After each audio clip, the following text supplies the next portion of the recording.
സ്വർണ്ണ മോഷണത്തിൽ നിർണായക കണ്ടെത്തലുമായി ദേവസ്വം വിജിലൻസ്. ചെന്നൈയിലെത്തും മുൻപ് പാളികളിൽ നിന്നും സ്വർണം മാറ്റിയെന്നാണ് കണ്ടെത്തൽ.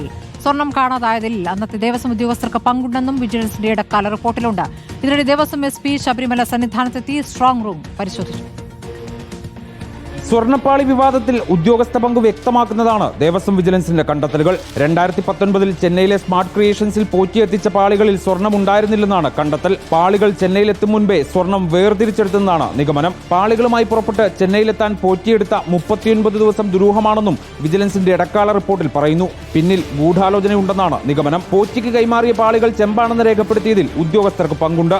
അഡ്മിനിസ്ട്രേറ്റീവ് ഓഫീസർ മുരാരി ബാബു, തിരുവാഭരണം commissioner KS Baiju, executive officer Sudheesh എന്നിവർക്ക് പങ്കുണ്ട്. ചെമ്പുപാളി എന്ന് രേഖപ്പെടുത്താൻ മുൻ അഡ്മിനിസ്ട്രേറ്റീവ് ഓഫീസർ മുരാരി ബാബു നിർദ്ദേശം നൽകി. 2024 എക്സിക്യൂട്ടീവ് ഓഫീസറായിരിക്കെ മുരാരി ബാബു വീണ്ടും പാളി നവീകരിക്കാൻ പോറ്റിക്ക് നൽകണമെന്നാവശ്യപ്പെട്ട് ദേവസ്വം ബോർഡിന് കത്ത് നൽകി.